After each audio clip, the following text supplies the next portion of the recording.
من كان يخشى من ردى ويرجو نهج السؤددا فليتخذ من فاطم وآلها نور الهدى فليتخذ من فاطم وآلها نور الهدى يصبو سعيدا للمدى يصبو سعيدا للمدى يصبو سعيدا للمدى يصبو سعيدا للمدى من كان يخشى من ردى ويرجو نهج السؤددا فليتخذ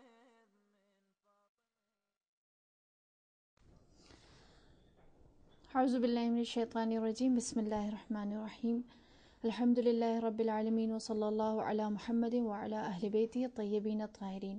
ہرا سے کربلا تک کا سفر لے کر ایک دفعہ پھر آپ کے پاس آئے ہیں، اور اس سفر میں ہم نے اپنا جو موضوع سخن رکھا ہے وہ ہے جناب خدیجہ الکبریٰ۔ جناب خدیجہ ام المؤمنین کی زندگی کے 40 سال اس ایسے دورانیے میں گزرے کہ جس میں ہم دیکھتے ہیں کہ آپ نے صرف اور صرف جہالت، ظلمت اور حیوانیت کا سامنا کرنا پڑا، جس زمانے میں مائٹ از رائٹ کا قانون عام تھا۔ اور انتہا یہ ہے کہ اس وقت لوگ کھجور کو اپنا خدا بنا کر سامنے لے آتے تھے، اور جب بھوک لگتی تھی تو اپنے ہی خدا کو کھا کر اپنے آپ کو سیر کرتے تھے۔ اس دورانیے میں، اس ظلمت اور تاریکی میں خدیجہ جیسے نور نے جنم لیا۔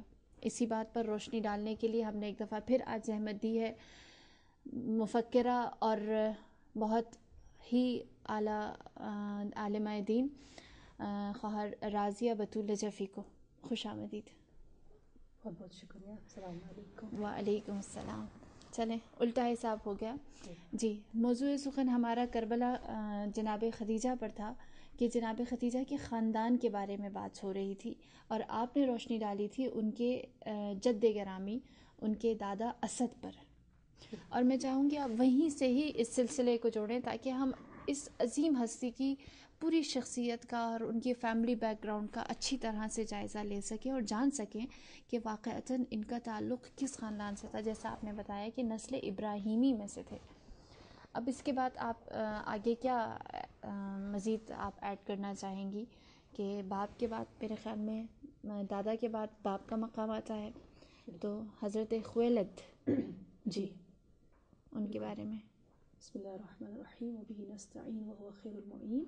جیسا کہ آپ نے کہا کہ اگر خاندان خدیجہ کو دیکھا جائے تو سب کے سب دین ابراہیمی پر اکثریت ان کے خاندان میں نظر آتے، جیسے جناب خویلد کے متعلق بھی جو کارنامہ ان کا تاریخ نے ثبت کیا ہے، جس کو سنہرے حروف سے لکھا ہے، وہ یہی ہے کہ وہ بھی عدالت اور آزادی اور حق کے عظیم پرچمدار رہے ہیں۔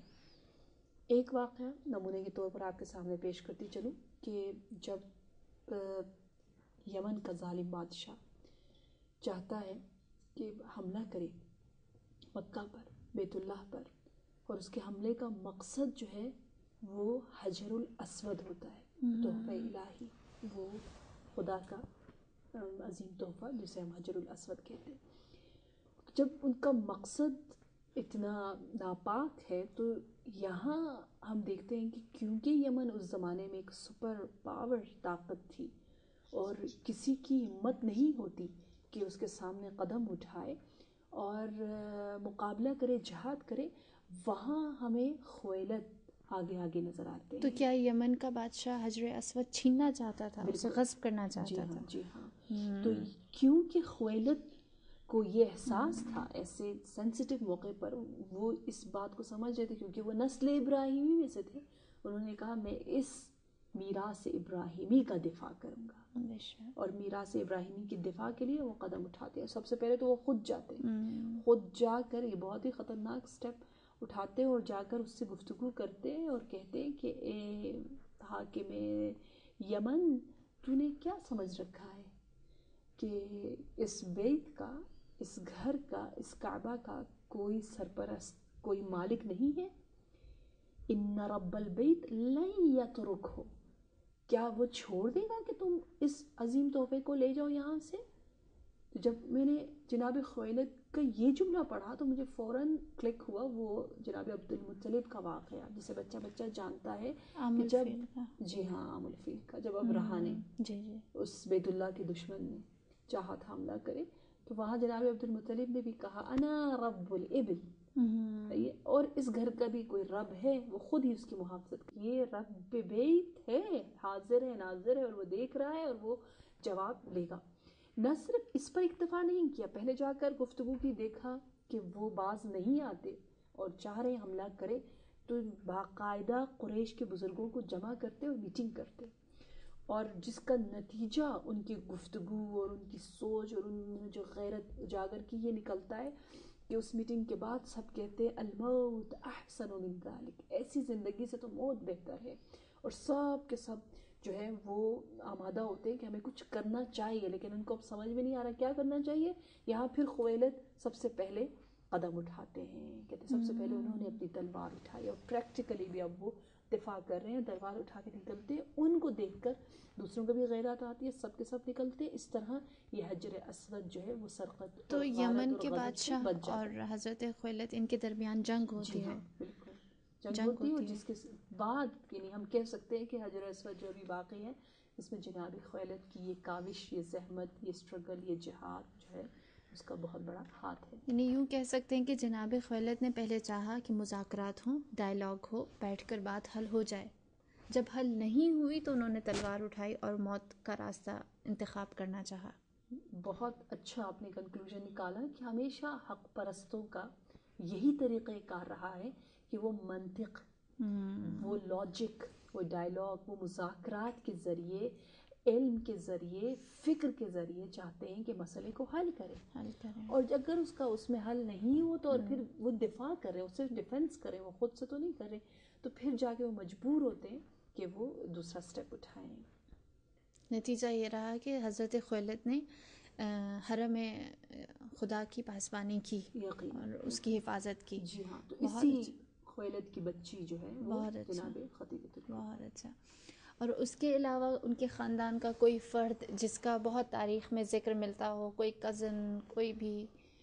ایک بھتیجے کے متعلق ہے، اچھا جی ہاں، جن کا نام حکیم ہے۔ جی، حکیم کے متعلق ہمیں یہ ملتا ہے کہ بالکل حضرت خدیجہ کے خاندان کا، جیسے میں نے پچھلے جلسے میں بھی کہا تھا، پچھلی نشست میں بھی بتایا تھا کہ پورا خاندان دین و دنیا کی نعمت سے مالا مال ہے، مینز تاجر بھی ہے، اور علم اور دین اور شجاعت بھی اس خاندان میں ہمیں ہر جگہ نظر آتی ہے۔ تو خویلد کے بعد حکیم کے متعلق بھی ہے، یہ بھی بہت ہی مشہور اور معروف تاجر تھے، اور یہی اس خاندان کی فضیلت ہے کہ اتنی شہرت، قدرت، ثروت کے باوجود علم اور ایمان اور یقین کی تلاش میں رہتے تھے۔ تو یہ بھتیجے ان کے مکے میں ہی رہتے تھے؟ جی ہاں، یہاں مکے میں ہی تھے۔ کہاں سے پتہ چلتا ہے؟ ایک واقعے سے پتہ چلتا ہے، پھر ایک واقعہ ملتا ہے تاریخ سے جس سے ان کی فضیلت کا ہمیں پتہ چلتا ہے۔ وہ واقعہ یہ ہے کہ آپ نے یقیناً سنا ہوگا دار الندوہ کے متعلق۔ دار الندوہ کہتے ہیں ایک پارلیمنٹ، ایک مجلس شورا کی مانند تھی جہاں پر عرب اپنی مشکلات حل کرتے تھے۔ اب آپ خود سوچئے کہ جہاں آپ تمام دنیا عرب کی تقدیر لکھنا چاہ رہے ہیں تو وہاں آپ کو ایک بہت ہی مدبر، سمجھدار اور نہایت ایک عمر رسیدہ شخص کی ہمیں ضرورت ہے، سیریس اور بہت ہی سینئر بھی ہو۔ لیکن آپ کو حکیم کے بارے میں بتاؤں کہ کس ایج میں وہ اس دار الندوہ کے عضو بنتے ہیں؟ کس ایج میں؟ تاریخ نے لکھا ہے کہ صرف 15 سال کے تھے، نوجوانی کے ایام میں۔ 15 سال؟ جی ہاں، ٹین ایجر یعنی؟ جی ہاں، بالکل بالکل ٹین ایج، بہت چھوٹی عمر ہے جی۔ جہاں پر ممبر بننے کے لیے ایک شرط یہ تھی کہ 40 سال ہو، اور وہاں پر ان کی شاید یہی اعلیٰ تدبیر کو دیکھ کر، ان کی عقل و درایت اور فکر کو دیکھ کر ان کو دار الندوہ کا عضو بنایا جاتا ہے۔